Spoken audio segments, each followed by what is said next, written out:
Some stories are told for generations, but few are ever truly understood. This is the tale of a boy whose devotion to his guru became greater than his own ambition. This is the story of Ekalavya. In a small village, Ekalavya sat by a river, watching a deer drinking water peacefully. Suddenly, a loud roar echoed through the forest. A leopard had appeared. The deer ran in fear, their lives in danger. Ekalavya watched this, and his heart felt heavy. He did not wish to hunt these animals, like his ancestors did. Instead, he wanted to protect them. He needed to learn archery, not to kill, but to save.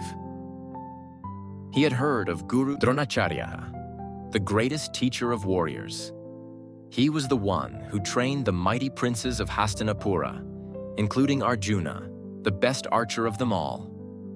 With hope in his heart, Ekalavya left his village and traveled to the royal academy, where the princes trained under Guru Dronacharya's watchful eyes.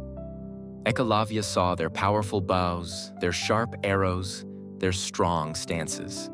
He knew this was where he belonged.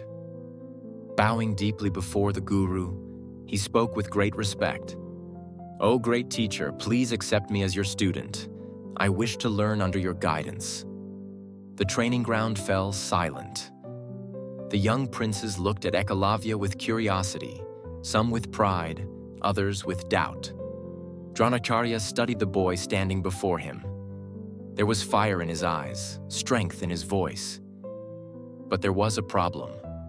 Dronacharya was sworn to serve the royal family. He was allowed to teach only the princes, not a common hunter's son. No matter how talented Ekalavya was, the rules could not be broken. The guru sighed and shook his head. "I cannot teach you, my child. I am bound by my duty to the royal family."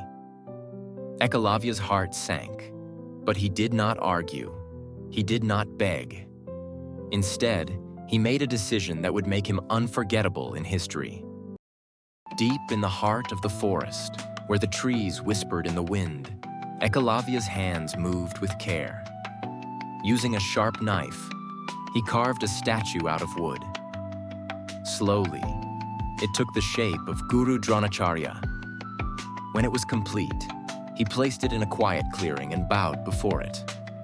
"You may not be here, Guru, but I will still learn from you." And so, his training began. Day and night, he practiced. He listened to the rustling leaves, the sound of flowing water, the movement of animals. His ears became his guide, his heart became his teacher. With time, he mastered every skill. His arrows never missed. His aim was faster, sharper, stronger than ever before. Without a teacher, without help, he became one of the greatest archers to ever live. One day, the royal princes went hunting in the forest. Arjuna, the greatest archer of the Kuru dynasty, pulled back his bowstring and released an arrow towards a running deer. But before his arrow could reach, another arrow struck the target first, hitting the exact spot with perfect accuracy. Arjuna's eyes widened. Who had done this? Who could match his skill? He looked around and saw a young man in simple clothes, holding a bow with steady hands and a calm face. The royal students turned to stare at him.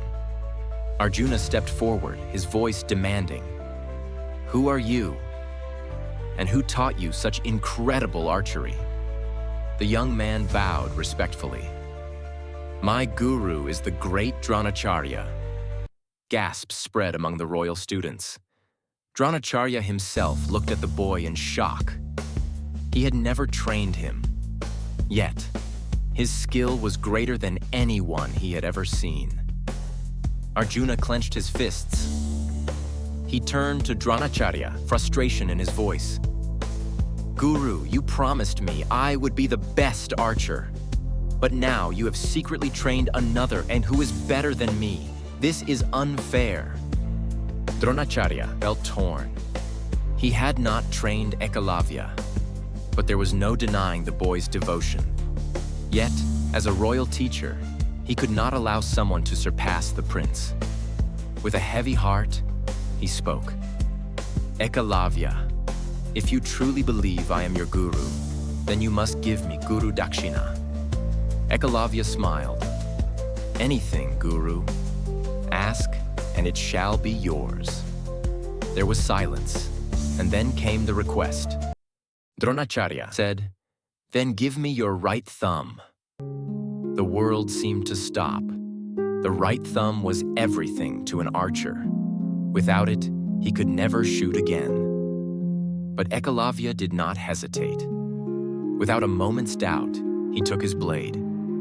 A peaceful smile remained on his face as he cut off his right thumb and placed it at his guru's feet. Dronacharya and Arjuna stood frozen, unable to speak. The forest itself seemed to weep. The birds stopped singing. The wind refused to blow. But Ekalavya stood tall.